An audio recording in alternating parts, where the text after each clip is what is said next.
श्री राहुल गांधी को कल गुजरात प्रदेश की एक अदालत के द्वारा उनके द्वारा जो जाति सूचक शब्दों का भारत के यशस्वी प्रधानमंत्री माननीय श्री नरेंद्र मोदी जी के प्रति करते हुए पूरी एक जाति को गाली देने का काम किया था, घाव में मरहम लगाने का काम किया है। हम अदालत के फैसले का स्वागत करते हैं और कांग्रेस जो सदैव से पिछड़ों की, दलितों की, वंचितों की, गरीबों की विरोधी पार्टी रही है, उसने एक बार नहीं अनेक बार माननीय प्रधानमंत्री श्री नरेंद्र मोदी जी का अपमान करने का काम किया।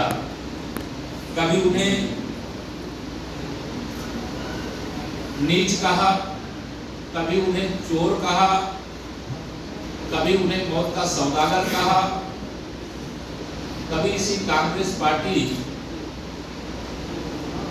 ने उनके लिए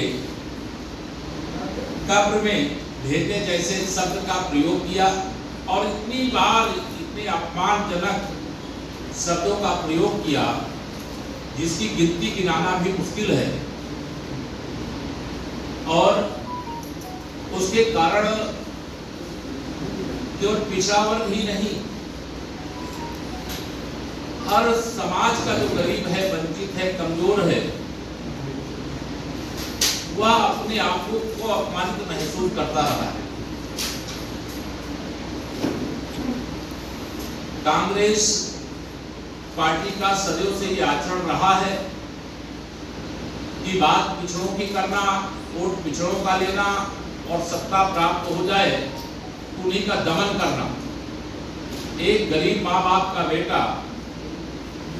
पिछड़े वर्ग से आने वाले श्री नरेंद्र मोदी जी का प्रधानमंत्री पद पर पहुंचना श्री राहुल गांधी जी और उनकी मम्मी और उनके जीजा और उनकी दीदी सबको बर्दाश्त नहीं होता है, कांग्रेस पार्टी को सहन नहीं होता है। उनको यह लगता है कि प्रधानमंत्री की कुर्सी पर तो उनका जन्मसिद्ध अधिकार और कांग्रेस का देश की राजनीति में कोई भविष्य नहीं है। मेरा मानना है कि यह जो स्वतंत्रता प्राप्ति की शताब्दी है, इस शताब्दी में तो कांग्रेस के कहीं वापस आने की कोई संभावना नहीं और इसकी सजा देश की जनता दे रही है। माननीय नरेंद्र मोदी जी एक गरीब परिवार और पिछड़े वर्ग से तो आते हैं, लेकिन आज पूरे देश के 140 करोड़ लोगों के आकांक्षाओं को पूरा करने वाले, अपेक्षाओं को पूरा करने वाले, देश को विकास के एक नए कीर्तिमान की ओर ले जाने वाले ऐसे नेता बनकर के उभरे हैं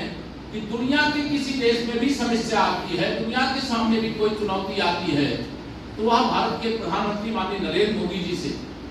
बात करना चाहते, उनसे मार्गदर्शन लेना चाहते हैं। लेकिन कांग्रेस को ये सहन नहीं है। युवराज कांग्रेस के श्री राहुल गांधी जी विदेश में जाकर के भी भारत विरोधी बातें करते हैं, भारत के लोकतंत्र पर सवाल उठाते हैं और इनके इस प्रकार के बयान को लेकर के देश की संसद के कामकाज में बाधा डालने का भी काम किया है। और कांग्रेस के इतिहास को अगर आप पढ़ेंगे तो आपको ध्यान में आएगा, ये हर चीज को अपने हिसाब से एडजस्ट करने का सदा काम करते रहे। देश में भ्रष्टाचार अगर हुआ है